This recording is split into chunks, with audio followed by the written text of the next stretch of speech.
छिमिया छिमिया।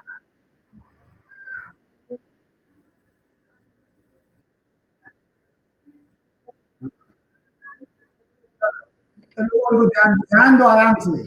यहाँ पर हम ये पढ़ रहे हैं, शांति निकेतन के जिस स्थान पर बैठकर लिख रहा हूँ, उसके आस-पास कुछ थोड़े से पेड़ हैं, एक शीरीष है जिस पर लंबी-लंबी सूखी छिम्मियाँ अभी लटकी हुई हैं। पत्ते कुछ झड़ गए हैं और कुछ झड़ने के रास्ते में हैं। जरा सी हवा चली नहीं कि खड़खड़ा कर झूम उठते हैं। एक नीम है, जवान है, मगर कुछ अत्यंत छोटी किसलयिकाओं के सिवा उमंग का उसमें कोई चिन्ह उसमें भी नहीं है। फिर भी यह बुरा मालूम नहीं होता। मसें भीगी हैं और आशा तो है ही। दो कृष्ण चूड़ाएं हैं। स्वर्गीय कविवर रविन्द्रनाथ के हाथ से लगी वृक्षावली में ये आखिरी हैं। इन्हें अभी शिशु ही कहना चाहिए। फूल तो इनमें कभी आए नहीं, पर वे अभी नादान। चलो देखिए, अब इतना हम समझ लेते हैं। अब हो सकता है कि पर वे भी नादान हैं। यहां कह रहा है ये सूखी सूखी छिम्मियां जो लिख रहा है ना बेटे, सीरीज वृक्ष की चोटी। सीरीज का अर्थ है वृक्ष में सबसे ऊंचा भाग। वहां कुछ फल, पके हुए फल लटके हुए हैं जो सूख गए हैं। पत्ते कुछ झड़ गए हैं। बसंत ऋतु में कुछ पत्ते झड़ जाते हैं और नई नई कोपलें आती हैं। आमों में बौर आ जाते हैं। कहते हैं बसंत के दिन आमों में नए फूल आते हैं जिनको हम कहते हैं आमों का बौरना। इस प्रकार यहां लिख रहा है लेखक, पत्ते कुछ झड़ गए हैं, कुछ झड़ने के रास्ते में हैं। अर्थात जो झड़ गए हैं वहां पर नई नई कोपलें निकल रही हैं, और जो झड़ने के रास्ते में हैं वहां पर उनके झड़ने के बाद नई कोपलें आएंगी। और जरा सी हवा चली नहीं, खड़खड़ा कर झूम उठते हैं। अर्थात जो झड़ने में बाकी हैं वो लगभग पक गए हैं, सूख चुके हैं, अब झड़ने वाले हैं। और जब ये हवा आती है इनमें एक आवाज होती है। एक नीम है, नीम का अर्थ यहाँ नीम के पेड़ से है, जवान है, मगर कुछ अत्यंत छोटी किसलयिकाओं के सिवा उमंग का कोई चिन्ह उसमें भी नहीं है। देखो, अर्थात वो भी पूर्ण रूप से, पत्तियां उनकी भी झड़ गई हैं, छोटी छोटी किसलयिकाओं अर्थात नव कोपल, नई नई कोपलें कुछ आ गई हैं, और अभी वो भी उसमें पूर्ण रूप से हरियाली नहीं है, उमंग नहीं है, पूर्ण प्रसन्नता नहीं है, अधूरी प्रसन्नता है। और फिर उसमें ऐसा और पूर्ण प्रसन्नता का कोई चिन्ह उसमें दिखाई नहीं दे रहा है।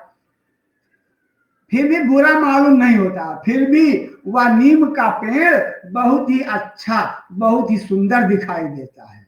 मसें भीगी हैं, उसकी जो नसें हैं, उसकी जो कोपलें हैं, उन पर ओस की बूंदें हैं, और उन ओस की बूंदों के साथ उन पर आशाएं दिख रही हैं। कृष्ण चूड़ाएं हैं, और उनके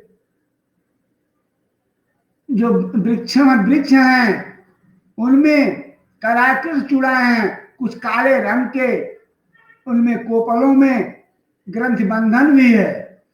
स्वर्गीय कविवर रविन्द्रनाथ के हाथ से लगी वृक्षावली में आखिरी, इन्हें भी शिशु कहना चाहिए। अर्थात कविवर रविन्द्रनाथ टैगोर ने इसको सबसे बाद में लगाया था, इसलिए भी इनका पूरा विकास नहीं हुआ है। अभी ये छोटे हैं, इसलिए भी इन्हें शिशु कहना चाहिए। फूल तो इनमें कभी आए नहीं, अर्थात अभी ये फूल देने वाले नहीं है, अभी ये नादान है, छोटे बच्चों की तरह है। भरे फागुन में इस प्रकार खड़ी है मानो आषाढ़ ही हो। चलो पढ़ो प्रीति बेटा, यहां से पढ़ो।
क्या क्या। देखिए बेटा, हम और अपने जब एक आध बार हमसे थोड़ा मिसिंग होता है तो उस पर हम थोड़ा और ध्यान दें। एक मुहावरा है, सूखे सावन भरे भादों, एक मुहावरा होता है, अर्थात जिन पर ऋतुओं का कोई प्रभाव नहीं पड़ता, कुछ भी कह दो। जैसे कुछ बच्चे ऐसे होते हैं, उनको भी कहा जाता है तुम्हारे को कुछ भी कहा जाए लेकिन तुम तो सूखे सावन भरे भादों रहते हो, तुम पर कोई प्रभाव नहीं पड़ता। करा फागुन का बसंत है, लेकिन ये जो छोटे छोटे पेड़ हैं ठीक अभी उसी प्रकार हैं जैसे आषाढ़ में हरे हैं। और फिर दो तीन अमरूद हैं, इनके वर्णन दे दिया गया है। दो चार श्वेत पुष्प हैं इन पर विराजमान। और देखिए जो हम पढ़ते हैं इन पर मात्राओं और बिंदियों का हम विशेष ध्यान दें। केदार भी एक प्रकार का पुष्प है, इन पर मूर्धनी छाई हुई है, अर्थात ये वृक्ष कुछ अच्छा नहीं दिख रहा है, लेकिन हाँ ये देखो आस्थान है बेटा। मल्लिका का पुष्प होता है गुल्म, यानी झाड़ लता लगा रखी है, जो किसी प्रकार जी रहा है, उसमें बसंत में भी कोई उल्लास नहीं है। करबीर और कोबिदार भी वहां पर पाए जाने वाले वृक्ष हैं, जो इन्हीं मित्र ने, जिनको यहाँ इन्होंने मिश्र जी कहा है, इनकी कृपा के फल हैं, अर्थात इन्होंने उन्हें रोप दिया है। करा वे भी बुरी तरह चुप हैं, उनमें कहीं भी उल्लास नहीं, कहीं भी उमंग नहीं, अर्थात ये वृक्ष भी ऐसे हैं, इन पर भी कहीं कोई प्रभाव नहीं पड़ रहा है। ये देखिए उधर कवियों की दुनिया में हल्का हो गया, और कवियों की जो दुनिया है उन्होंने अपने अपने ढंग से अपनी काव्य कल्पनाओं में बसंत ऋतु का वर्णन करना और बसंत ऋतु का वर्णन बखान करना शुरू कर दिया है। और प्रकृति रानी नया श्रृंगार कर रही है, फिर जाने क्या क्या इधर देखो। लेकिन अगर हम देखते हैं तो प्रकृति एक नए रंग में, एक नए श्रृंगार में, एक नई सजावट में हमें दिखाई पड़ रही है। ना जाने कितने कितने इस प्रकृति के रंग हमें दिखाई दे रहे हैं। तो बेटा यहाँ पर हमें बिंदियों का, विरामों का, और जो हमारे चंद्र बिंदु हैं इन सब का ध्यान देना चाहिए। कवि के आश्रय में रहता हूं, नितांत ठूठ नहीं हूं, पर भाग्य प्रसन्न ना हो तो कोई क्या करे। दो कांचनार वृक्ष इस हिंदी भवन में हैं, एक ठीक मेरे दरवाजे पर और दूसरा मेरे पड़ोसी के। भाग्य की विडंबना देखिए कि दोनों एक ही दिन के लगाए गए हैं। मेरा वाला ज्यादा स्वस्थ और सबल है, पड़ोसी वाला कमजोर मरियल, परंतु इसमें फूल नहीं आए और वह कमबख्त कंधे पर से फूल पड़ा है। मरियल सा पेड़ है, पर क्या मजाल कि आप उसमें फूल के सिवा और कुछ देखें, पत्ते हैं ही नहीं और टहनियां फूलों से ढक गई हैं। मैं रोज देखता हूं कि हमारे वाले मियाँ कितने अग्रसर हुए। कल 3 फूल निकले थे, उनमें 2 तो एक संथाल बालिका तोड़कर ले गई, एक रह गया था। मुझे कांचनार फूल की ललाई बहुत भाती है। सबसे बड़ी बात यह है कि इन फूलों की पकौड़ियां भी बन सकती हैं, पर दुर्भाग्य देखिए कि इतना स्वस्थ पेड़ ऐसा सूना पड़ा हुआ है और वह कमजोर दुबला लहक उठा है। कमजोरों में भावुकता ज्यादा होती है होगी, ऐसा लेखक ने लिखा है। तो चलो बेटे श्रद्धा यहां से पढ़ो कवि के।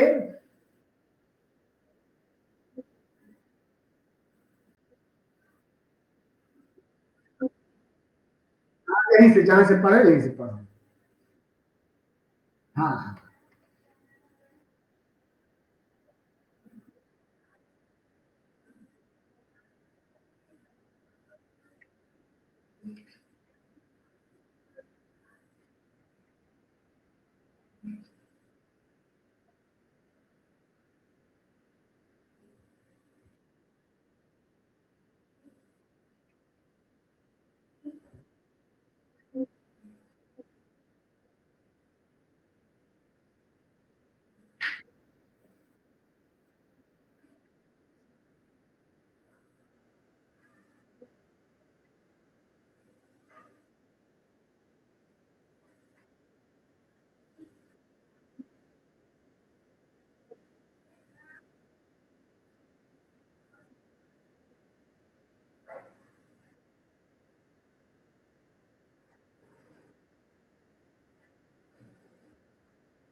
देखिए चल, हमने यहाँ तक पढ़ा कि यहाँ पर कह रहा है कि दोनों पेड़ एक दिन के ही लगाए हुए हैं, लेकिन वही बता रहे हैं कि एक ही दिन के लगाए हुए एक ही स्थान पर रहने वाले जो हमारे पेड़ हैं, या चाहे वो पेड़ हो चाहे मनुष्य हो, उनके स्वभाव, उनकी प्रकृति, उनकी जीविका अलग अलग होती है। पड़ोसी वाला जो नारियल पेड़ है उसमें बहुत से फूल आए हैं, लेकिन जो द्विवेदी जी के सामने का पेड़ है उस पर है तो बहुत स्वस्थ, लेकिन उस पर फूल नहीं है।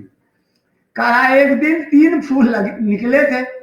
ये संथाल बालिका, बेटा देखो हम लोगों ने भूगोल में पढ़ा होगा, ये हमारे भारत देश में संथाल एक आदिवासी प्रजाति होती है।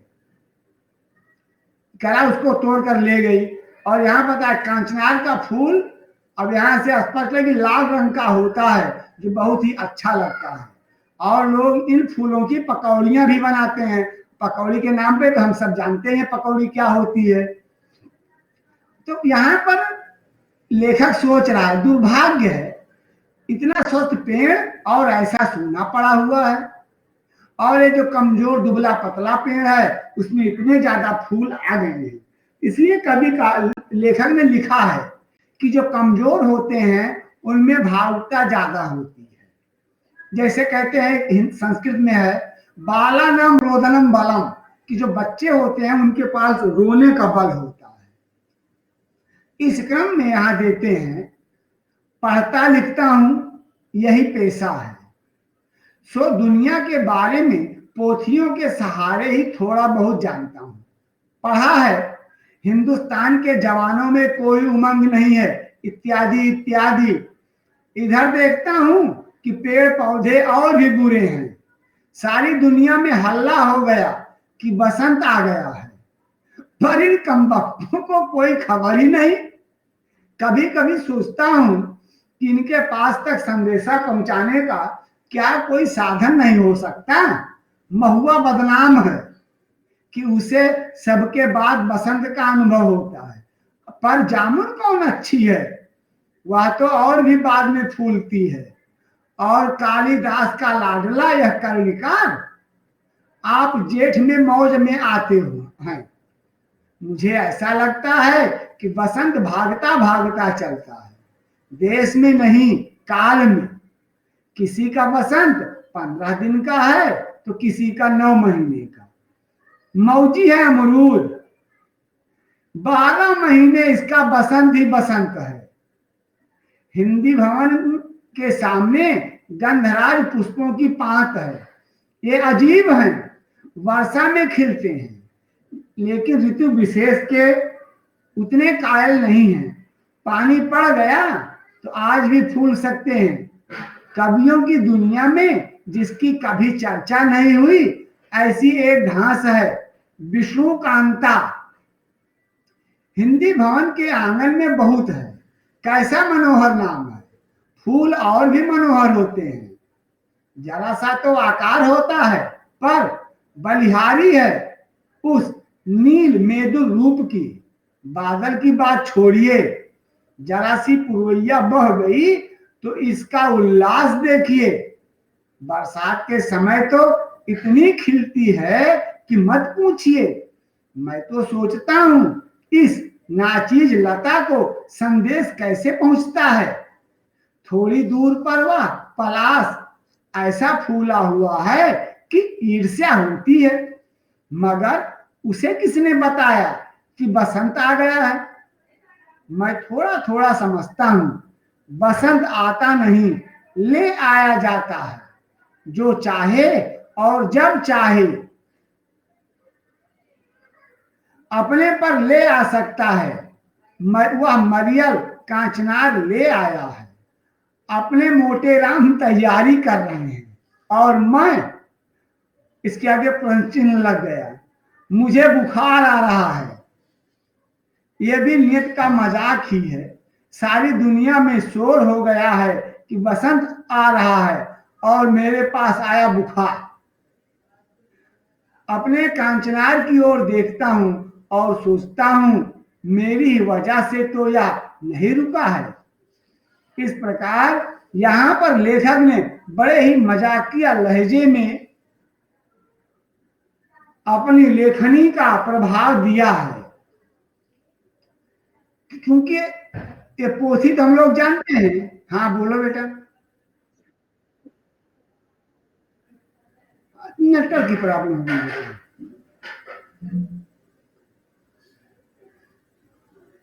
पढ़ता हूँ पढ़ता लिखते हूँ, अर्थात मैं लेखक हूँ। पढ़ने लिखने का ही काम है, पढ़ने पढ़ाने का ही काम है, मेरा पेशा है। तो पढ़ते पढ़ाते हुए हम थोड़ा बहुत जान गए हैं। पढ़ा कि हिंदुस्तान के जवानों में कोई उमंग नहीं।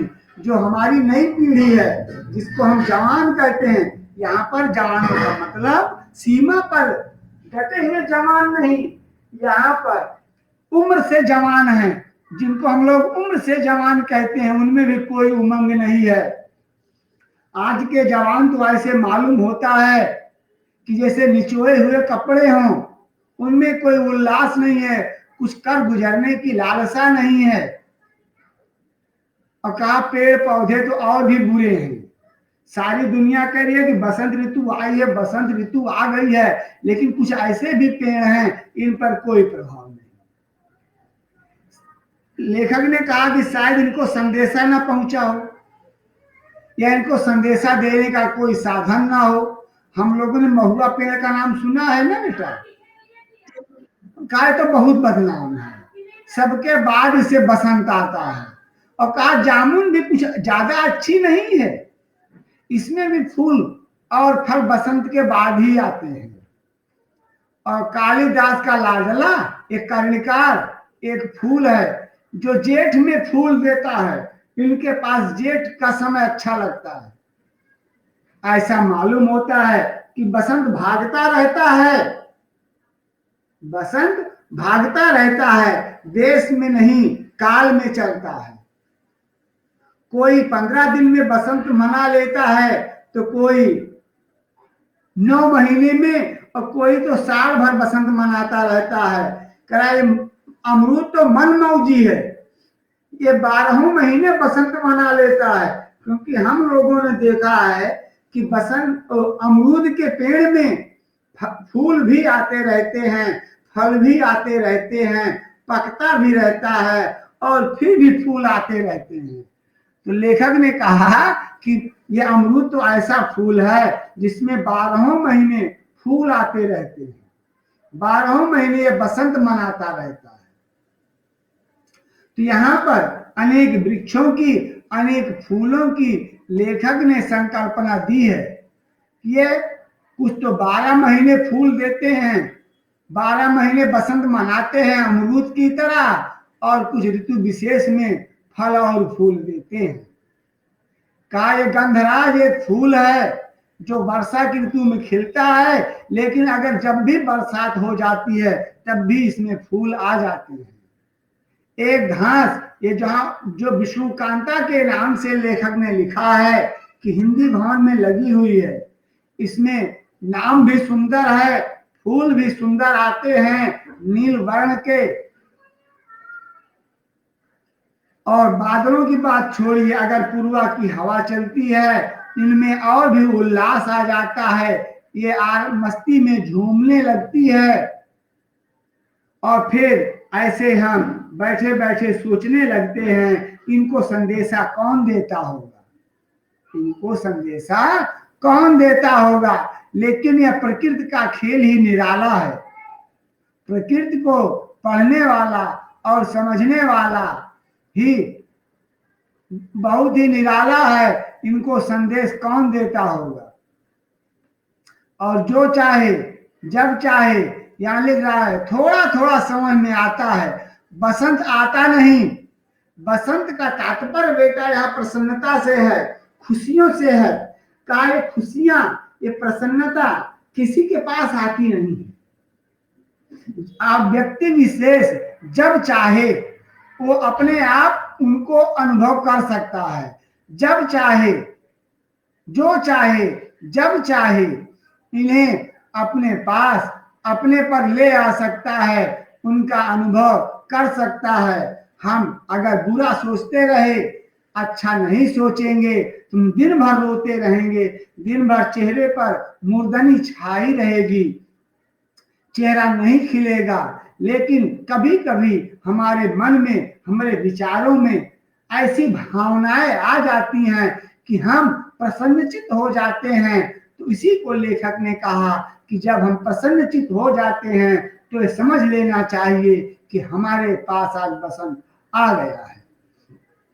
जैसे कि वो एक मरियल कंचनार वृक्ष का उदाहरण दिया कि वो मरियल है लेकिन वो प्रसन्न है, उसमें फूल आ गए हैं, लताएं हरी भरी हो गई हैं। लेकिन जो हमारे दरवाजे के सामने एकदम मोटा राम है, जो हमारा एक पेड़ है कांचनार का, स्वस्थ है, तंदुरुस्त है, लेकिन फिर भी इसमें प्रसन्नता नहीं है, इस पर बसंत का प्रभाव नहीं है। और शायद मैं भी अपने इस मोटे राम वृक्ष की तरह, मुझे भी बसंत का, मेरे पास बसंत नहीं आया है, उसने मेरे पास बुखार भेज दिया है, क्योंकि मुझे बुखार आ रहा है। ये नियत का मजाक है। जब सब लोग बसंत का अनुभव कर रहे हैं तो मैं बुखार की पीड़ा का अनुभव कर रहा हूं। नियत का मजाक है, प्रकृति का मजाक है। सारी दुनिया में शोर हो गया है कि बसंत आ रहा है, लेकिन देखो ये कैसी नियत है कि मेरे पास बुखार आ रहा है। शायद लेखक ने अपने बुखार को, अपनी तकलीफ को देख करके ये सोचा होगा कि इस पेड़ ने मेरी तकलीफ को देख करके ही, हाँ ये मोटा पेड़ कांचनार का भी दुखी हो गया है, जिसको भी मेरे दुख के कारण प्रसन्नता नहीं है, और ये भी मेरे साथ बसंत का अनुभव नहीं कर रहा है। सोचता हूं मेरी ही वजह से यह नहीं रुका है, मेरी ही वजह से तो ये नहीं रुका है। जिस प्रकार मुझे बुखार की पीड़ा हो रही है, ये वृक्ष भी मेरी पीड़ा से तो पीड़ित नहीं है, मेरी पीड़ाओं से तो पीड़ित नहीं है। इस प्रकार लेखक आचार्य हजारी प्रसाद द्विवेदी जी ने इस बसंत ऋतु का वर्णन किया है। कहा बेटा ये बसंत जो प्रसन्नता का प्रतीक है, उल्लास का प्रतीक है, आनंद का प्रतीक है, मानव के परिप्रेक्ष्य में, मानव के लिए यह तो उसे स्वीकार करने के तथ्य में है। अगर हम स्वीकार कर लेते हैं बसंत है तो हम प्रसन्नचित रहते हैं, आनंदित रहते हैं, उल्लसित रहते हैं। और जब हम ऐसा अनुभव करते हैं कि बसंत नहीं है, बहुत दुख है, जैसे कि हमारे लेखक को बुखार है, उनके सहयोगी वृक्ष ने भी दुख का अनुभव कर लिया है। इस क्रम में यहाँ पर सबके बसंत और सबकी प्रसन्नता, सबकी खुशी का मानदंड अलग अलग निर्धारित किया गया है। चाहे वो वृक्ष हो, चाहे वो मानव जाति हो, या छोटी छोटी लताएं हों, सबके अपने अपने निर्धारण है और सबकी अपनी अपनी वास्तविकता है।